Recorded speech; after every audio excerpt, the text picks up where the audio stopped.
Hey kids, I was going to take today off since it's a Sunday, but then I just had to put a video out before it's too late because I just saw the craziest thing.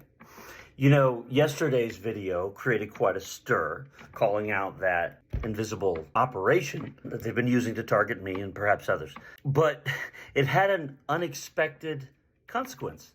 When I uploaded it to YouTube, it created some break in the algorithm that exposed their hand as to what they're trying to do.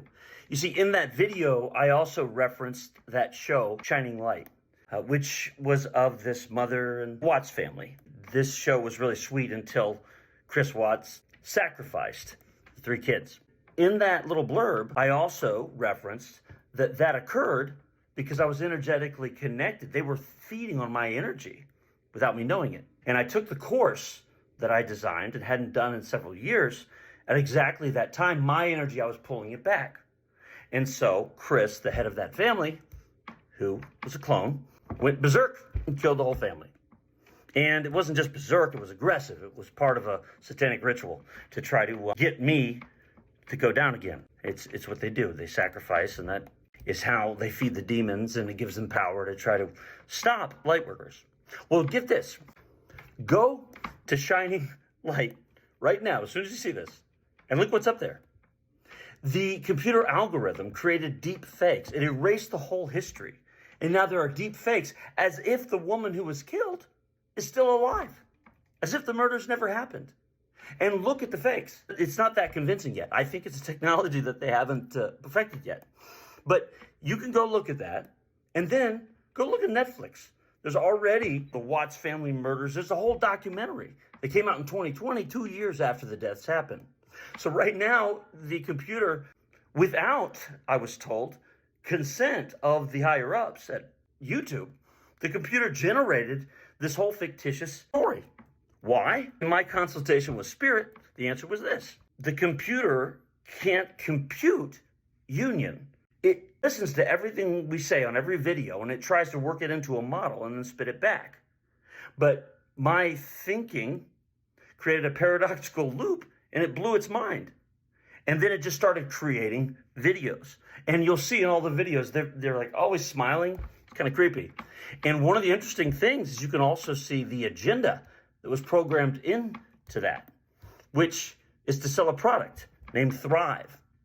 I looked into Thrive. I think it has something to do with the weight loss drug Advair, I think it's called, that causes psychotic breaks. I consulted with Spirit, and what I was told is that whatever it is that's in Thrive, it leads people to the same state of sort of an animal nature, being in conflict all the time, that people get into when they do that soul swapping thing that I talked about before. And part of them goes into another body, and then they're just left with, I guess you'd say, the lower chakras. And so what I was told is that when people are in that state of conflict, they can be more easily led. What the computer robots don't want is for us to be creative. And yesterday, by releasing that video, I showed why. Because the computers can't understand it, and they just do unpredictable things. This is amazing. Now, what I was told, that the higher-ups are going, what the hell? They're pretty pissed right now, and they're going to try to fix it. So if you want to see something crazy, go look at Shining Light right now and check it out. It's bizarre, clearly not real. And it's a timeline where somebody's talking as if they were talking yesterday, and they've been dead for 7 years, I guess. Wow. The only other related thing I wanted to get out, this whole idea of the Masonic process of doing a ritual, exposing your consciousness into another body, that being a way that they lure people in to have it all, right, through their rituals.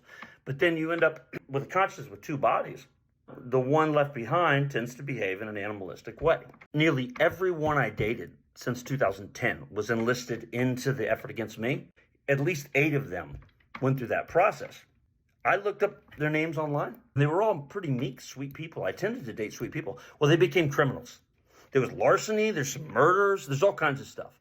I've got so many answers to so many crimes right now, you won't believe it. I've got to start maybe a new business. If it wasn't for my divine protection, they would have killed me long ago. So either way, what I have contended is incredible. And it's sometimes hard for me to believe, but I do know it's true.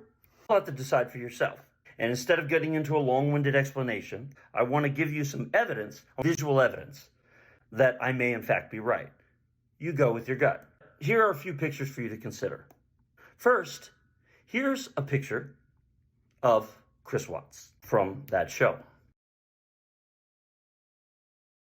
Now, I believe I figured out whose body they used for that character, and here he is.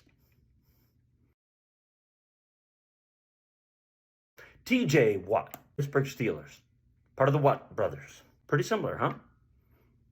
Let's look now from the brooding perspective with the side profile.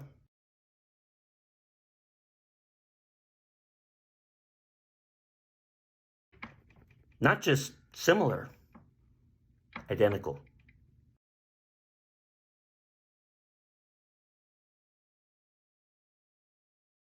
The same body, just one's been working out a lot more, and the other one's a little older. Now, does that prove it conclusively? No. But boy, does it raise some questions. We could prove it conclusively by doing DNA samples. Something tells me that people in charge wouldn't want us to have that evidence. Might blow a few more fuses. Now, we can do the same thing with Shoshana Watts, or whatever her name is. Although we don't have as good of pictures for the real person whose body was used. But let me go ahead and show it to you. Here's Mrs. Watts' body that I contend my ex was in during that filming. Here is a picture of the woman whose body I think she was using.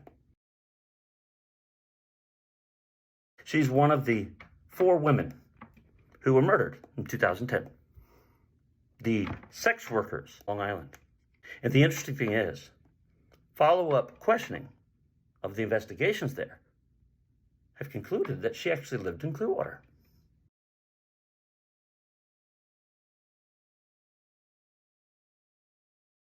Is that conclusive evidence? Not by a long stretch. But I'll tell you what, in the future, I'm going to show you where each of those bodies ended up. Because the truth is, as I understand it, they weren't killed by the guy on trial. They were killed by somebody who's been hunting my body for the past decade or two. Because bodies are a really important commodity when you've lost your soul. You need a body, and you need lots of good sacral energy if you want to be a star without a soul. All right, my friends, buckle up. We're just getting started. Take care.